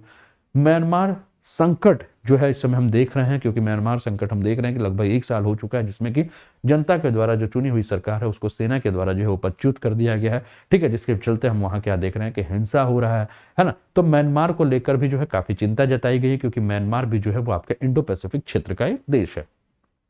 ठीक है, तो कुल मिलाकर हिंसा को कैसे समाप्त किया जाए, ठीक है, या विदेशियों को जिस प्रकार से मनमाने ढंग से हिरासत में लिया गया है उसकी रिहाई कैसे की जाए, और वहां लोगों को जो है वो मानव अधिकारों की रक्षा करते हुए मानवीय पहुंच कैसे बनाई जाए, इस पर जो है वो चर्चा की गई है। ठीक है, म्यांमार में जो समस्या है उस समस्याओं को समाधान करने के लिए दक्षिण पूर्व एशियाई राष्ट्र संघ एशियान के प्रयासों के लिए अपने समर्थन की पुष्टि भी की गई है। साथ में सैन्य शासन से आसियान की 5 सूत्री सहमति को तत्काल लागू करने और म्यांमार को लोकतंत्र के रास्ते पर वापस लाने का भी आह्वान जो है इस मीटिंग में किया गया है। उभरती हुई प्रौद्योगिक जी पर नेताओं का जो रुख है तो जलवायु परिवर्तन और उभरती प्रौद्योगिकी, आतंकवाद विरोधी या बुनियादी ढांचाओं, मानवीय सहायता और आपदा राहत तथा समुद्री डोमेन जागरूकता सहित वर्ष 2021 में क्वाड शिखर सम्मेलन के दौरान पहचाने गए सहयोग के क्षेत्रों को रिकॉर्ड प्रगति के बारे में बात की गई है। भारत ने इस पे क्या बात किया है? तो दोस्तों, भारत के द्वारा वैक्सीन साझेदारी के तहत सुरक्षित और किफायती मेड इन इंडिया वैक्सीन जैसे कि आपका कॉर्बेवैक्स और कोवोवैक्स की आपूर्ति के लिए तैयार है। क्वाड का एक ऐसा एजेंडा तैयार किया जा रहा है जिससे कि भारत स्वतंत्र, खुले और समावेशी हिंद प्रशांत के साझा दृष्टिकोण को आगे बढ़ाने में जो है इसको मदद मिले, और भारत और ऑस्ट्रेलिया ने अधिक भरोसेमंद और लचीली आपूर्ति श्रृंखला बनाने तथा रणनीति हिंद प्रशांत क्षेत्र के व्यापक और समावेशी विकास सुनिश्चित करने के लिए मिलकर कार्य करने का भी संकल्प लिया है ना। दोस्तों, ये कुछ बैच कोर्सेस है आप लोग के लिए, इसका आप लाभ उठा सकते हैं। ये कुछ कोर्सेस है, इसका आप लाभ उठा सकते हैं। ये कुछ कोर्सेस है, इसका लाभ उठा सकते हैं। ये कुछ कोर्सेस है, इसका लाभ उठा सकते हैं। दोस्तों, अगर आप अनअकैडमी का यूपीपीएससी और यूपी ट्रिपल एससी पे सब्सक्रिप्शन लेते हैं तो आप UPPSC upper, lower PCS, RO, UPSI, UP triple SC PET, Lekhpal बी और ऑप्शनल कोर्स का जो है लाभ उठा सकते हैं। इसके लिए आपको जो कोड यूज करना है वो कोड क्या है, अनूप10। इस कोड के माध्यम से आप सब्सक्रिप्शन लेके लाभ उठा सकते हैं। अगर आपका सब्सक्रिप्शन एक्सपायर हो चुका है और आप रिन्यू कर रहे हैं तो आप नए मोबाइल नंबर और नए ईमेल आईडी का प्रयोग करके सब्सक्रिप्शन ले सकते हैं। आप अपने मित्रों को भी जो है सलाह दे सकते हैं कि वो अनूप10 कोड के माध्यम से जुड़कर जो है सब्सक्रिप्शन लेकर लाभ उठाए और अपनी क्लासेस को कंटिन्यू रखें। दोस्तों, ये फी स्ट्रक्चर है। 24 महीने का फी आपको 13,600, 12 महीने की फीस 9,350, 6 महीने की फीस 7,650, 3 महीने की फीस 4,250 और 1 महीने की 1,700 देख रहे हैं। लेकिन दोस्तों, जैसे ही आप कोड यूज करोगे ANUP10, आपके फी में आपको 10% का ऑफ मिल जाएगा। 24 महीने की फी 12,240, 12 महीने की 8,415, 6 महीने के 6,885, 3 महीने के 3,825 और 1 महीने का 1,530 हो जाएगा। तो आप लोग अपने हिसाब से फैसला लेकर, है ना, आगे बढ़िए। ठीक है, आगे बढ़े। सुपर कॉम्बो सब्सक्रिप्शन ऑफर, इसमें घर बैठे बैठे आप यूपी बिहार के टॉप एजुकेटर के साथ यूपी बिहार की तैयारी कर सकते हैं, जिसमें 6 महीने की फीस 7,960 और 12 महीने की 10,620 होगा। लेकिन जैसे ही आप कोड यूज करोगे तो आपको यहाँ भी जो है अनूप10 कोड यूज करने पर 10% फ्री मिल जाएगा। बक्स बॉन्टी। दोस्तों, ये आपके लिए अपॉर्चुनिटी है कि आपको लगे कि आपके किसी भी एजुकेटर की क्लास में कुछ भी इनअप्रोप्रिएट कंटेंट दिखाया जा रहा है जिससे कि आपकी सामाजिक, धार्मिक, जातीय, भाषाई, लैंगिक भेदभाव या कहीं से भी आपको आहत पहुंचता है तो आप उस एजुकेटर के खिलाफ जो है वो अनअकैडमी पर कंप्लेन भी कर सकते हो। ठीक है, चलें आगे बढ़े। तो चलिए स्टार्ट करते हैं आज के मल्टीपल चॉइस क्वेश्चन के सेशन को, और उम्मीद करता हूं कि आप लोग पसंद करोगे, है ना।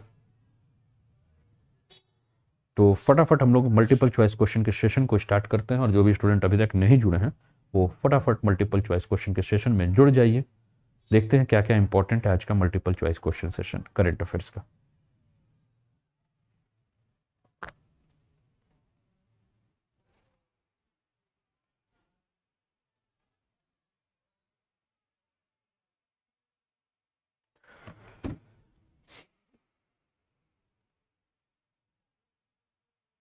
चलें शुरू करें।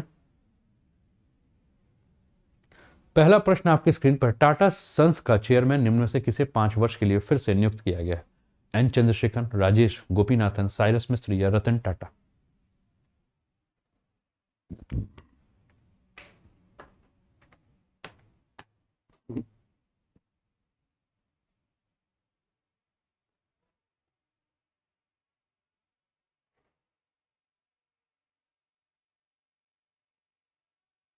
प्रीति, काजल, मुकुल?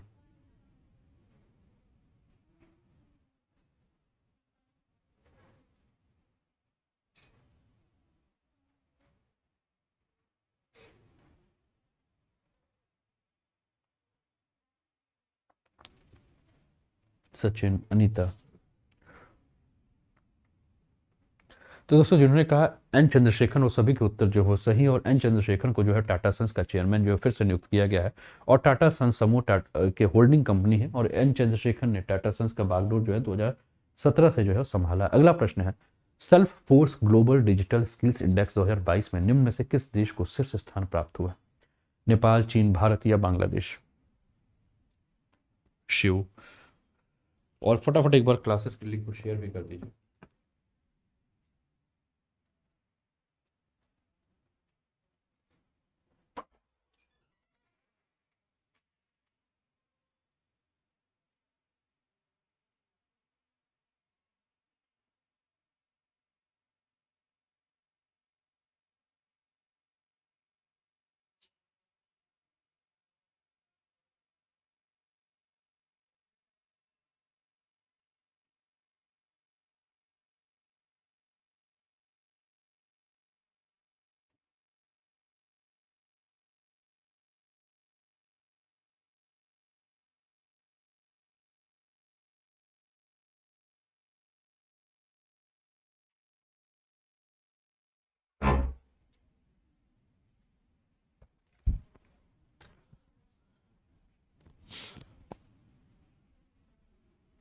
तो दोस्तों जिन्होंने भी कहा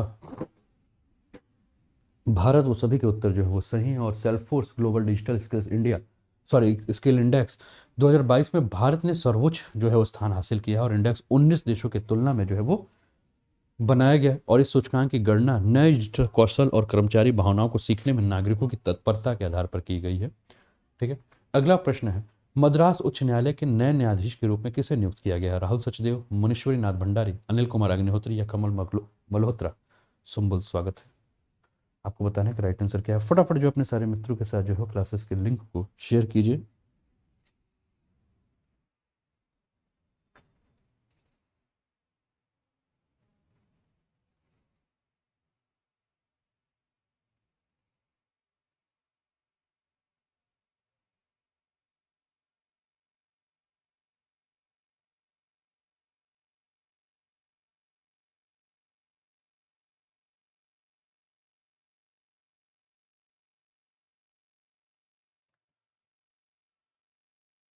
तो दोस्तों जिन्होंने कहा मुनीश्वर नाथ भंडारी, वो सभी के उत्तर जो हो सही हैं।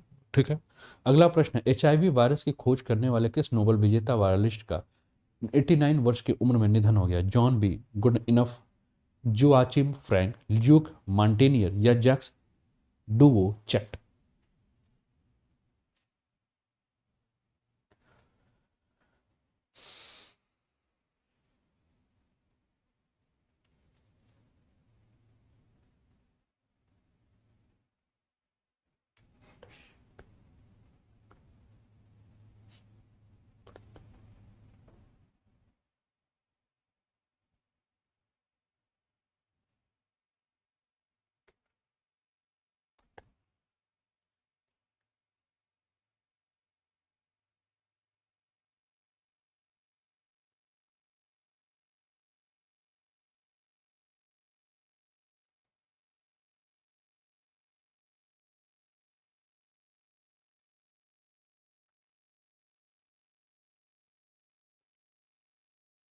तो दोस्तों जिन्होंने कहा ल्यूक मॉन्टेनियर, वो सभी के उत्तर जो हैं सही हैं।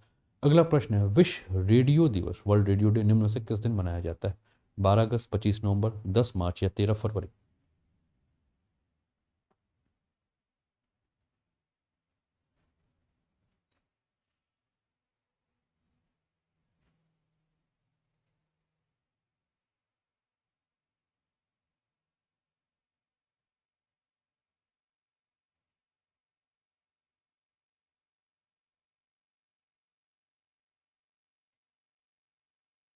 दोस्तों जिन्होंने कहा 13 फरवरी, सभी के उत्तर जो है सही हैं। अगला प्रश्न है, विज्ञान में महिलाओं व बालिकाओं के लिए अंतर्राष्ट्रीय दिवस यानी कि international day for women in girls in science निम्न में से किस दिन मनाया जाता है? 11 फरवरी, 10 मई, 26 जुलाई या 15 नवंबर?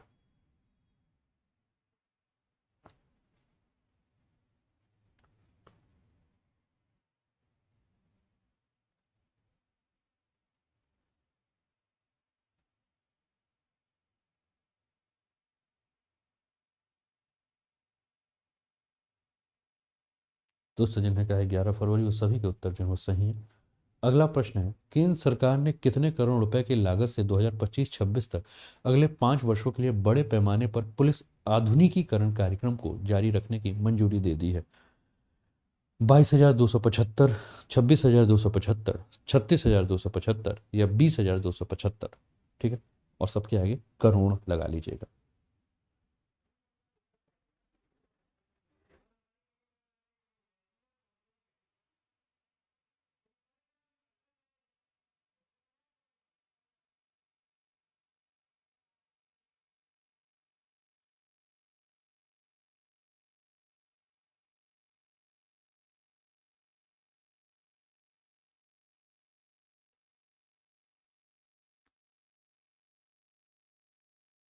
तो दोस्तों जिन्होंने कहा बी, सभी के उत्तर सही हैं। तो दोस्तों ये रहा आज का सेशन। उम्मीद करता हूँ कि आप सभी लोग जो है उसको एंजॉय किए होंगे। अगली मुलाकात हमारी प्लस की क्लास पे होगी दोपहर 2 बजे में, और उसके बाद ये स्पेशल सेशन है, रोज रात 8 बजे कोई सेशन हो रहा है। इस समय हम लोग यहाँ जलवायु विज्ञान पर चर्चा कर रहे हैं, और जलवायु विज्ञान पर इस समय हम लोग जो चर्चा कर रहे हैं वो स्थानीय पौनों पर जो है वो चर्चा हो रही है ना, स्थानीय पौनों पे जो है वो चर्चा हो रही है। ठीक है, उसके बाद हम इसी पर चक्रवात और प्रति चक्रवात पर चर्चा करेंगे। तो इस सेशन को ज्वाइन करना आप मत भूलिए, फ्री फॉर ऑल है। अनूप 10 कोड के माध्यम से जो है वो आप इस फ्री क्लास का लाभ रात को 8 बजे उठा सकते हैं। तो इस पर जुड़ जाइएगा। कैसा लगा ये सेशन ज़रूर बताइएगा। टेलीग्राम को ज्वाइन कर लीजिएगा। वीडियो को अभी तक लाइक नहीं किया तो लाइक कर दीजिए, अगर लाइक कर दिया तो फिर लाइक करने की आवश्यकता नहीं है। शेयर कर दीजिए। चैनल पर पहली बार है तो चैनल को सब्सक्राइब करके बेल आइकन दबा दीजिएगा कि यहाँ आने वाली हर क्लासेस का नोटिफिकेशन आपको टाइम पर मिलेगा। जिन्होंने कल की प्लस क्लासेस नहीं देखी है, रात को 8 बजे की स्पेशल क्लासेस नहीं देखी है, वो केवल कहने के लिए स्पेशल क्लासेस है, वो प्लस क्लासेस का ही पार्ट है। कृपया करके उसको देख लीजिए, नोट्स अपने तैयार कर लीजिए, परीक्षा के लिए कमर कस लीजिए, है ना। और फिर से वही बात कहूँगा, धरा हिला गगन गुजा, नदी बहा पवन चला, है ना। विदा लेने से पहले यही लाइन, है ना, कि अपने मेहनत से धरा को हिला दीजिए, गगन को गुजा दीजिए। तो धरा हिला गगन गुजा, नदी बहा पवन चला, विजय तेरी ज्योतिषी चल चला, भुजा भुजा फड़क फड़क, रक्त में धड़क धड़क, धनुष उठा प्रहार कर, तू सबसे पहला वार कर, विजय तेरी होगी, है ना। तो सकारात्मक ऊर्जा के साथ लगे रहिए, खूब मेहनत कीजिए, खूब आगे बढ़िए, सपनों को साकार कीजिए, सपनों को आकार दीजिए, सकारात्मक ऊर्जा का प्रवाह कीजिए। जय हिंद, जय भारत।